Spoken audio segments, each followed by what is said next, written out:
నమస్కారం అండి. నా పేరు కాశీనాథుని శ్రీనివాసరావు. నేను ఒక ఎంఫీ రిజిస్టర్డ్ మ్యూచువల్ ఫండ్ డిస్ట్రిబ్యూటర్ని.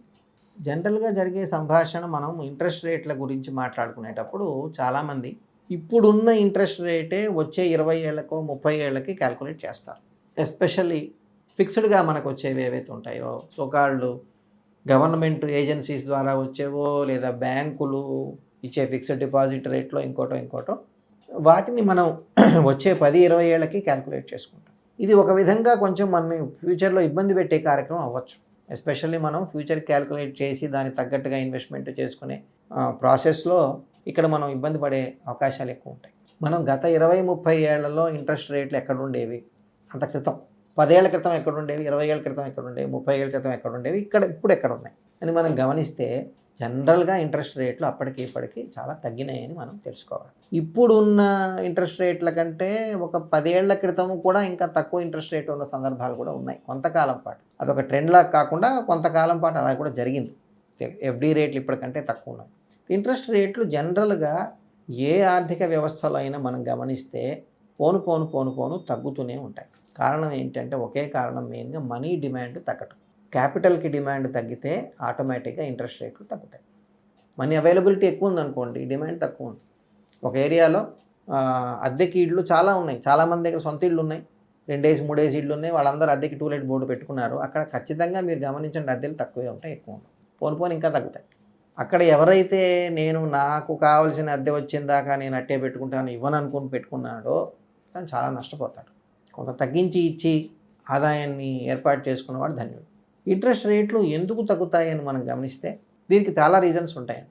గవర్నమెంటు ఏం కోరుకుంటుంది ఏ దేశంలో అయినా, మన దేశం వదిలిపెట్టండి ఏ దేశం అయినా, అంటే కొన్ని దేశాల్లో నియంతలు ఉంటారు, సైనిక పాలన ఇవన్నీ ఉంటాయి, బనానా రిపబ్లిక్ అంటుంటారు, అంటే అడ్డగోలు అనమాట. అక్కడ ఏ విధమైన పద్ధతి పాడు ఏమి ఉండదు. అలాంటివి పక్కన పెట్టేస్తే మనలాంటి చక్కటి దేశంలో ఎక్కడైతే చక్కటి చట్టాలు ఇవన్నీ ఉన్నాయో, ప్రజలందరూ అభివృద్ధిగా కావాలని కోరుకుంటున్నారో, ముందుకు వెళ్ళాలని కోరుకుంటున్నారో అటువంటి దేశాల్లో ఏం జరుగుతుంది అంటే ఎంప్లాయ్మెంట్ కావాలి.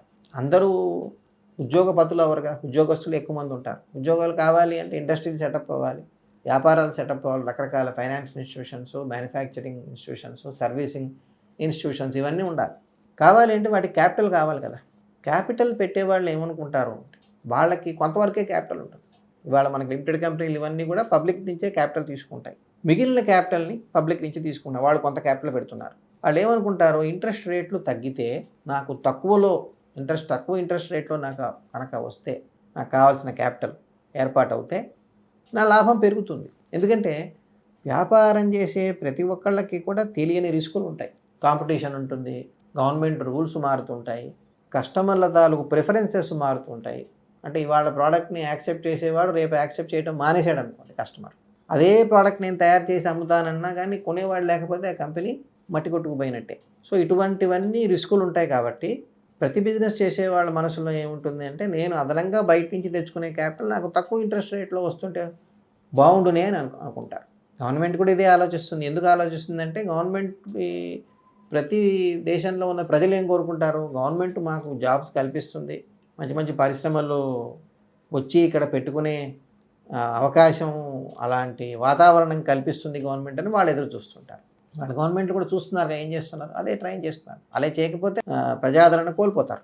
సో గవర్నమెంట్ కూడా ఇంట్రెస్ట్ రేట్లు తగ్గాలని కోరుకుంటుంది. గవర్నమెంట్ ఇంట్రెస్ట్ రేట్ తగ్గాలని ఇంకో రకంగా ఎలా కోరుకుంటుంది, గవర్నమెంటు అతిపెద్ద రుణగ్రహీత.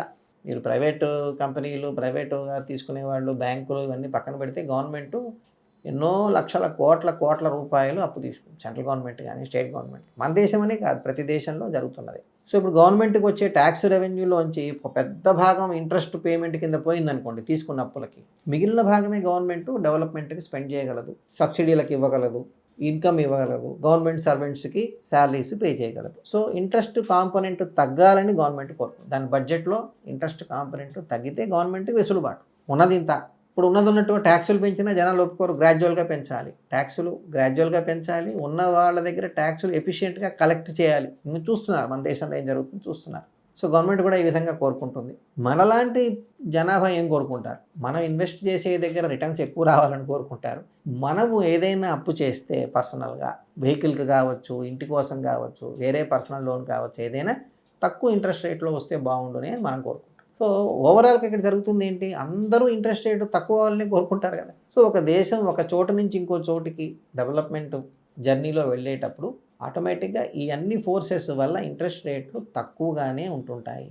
రాను తగ్గుతాయి, కానీ పెరిగే అవకాశం ఉండదు. ఓవరాల్గా జరిగేది ఇదనమాట. అందువల్ల మనం కేవలం ఇంట్రెస్ట్ రేట్లు ఇవాళ ఇలా ఉన్నాయి, లేదా నాకు ఫలానా ఇన్సూరెన్స్ కంపెనీ ఇంత బోనస్ ఇస్తోంది కాబట్టి ఎప్పటికీ ఇలా బోనస్ ఇస్తారు, నాకు ఇంత రిటర్న్స్ వస్తాయి, గత 20 ఏళ్లలో ఇలా వచ్చింది బోనస్ కాబట్టి దాని ఫలితంగా నాకు ఇంత రిటర్న్స్ వచ్చాయి, నాకు వచ్చే 20 ఏళ్ళలో ఇంతే వస్తుంది అనుకోవటం అది తప్పు అనమాట.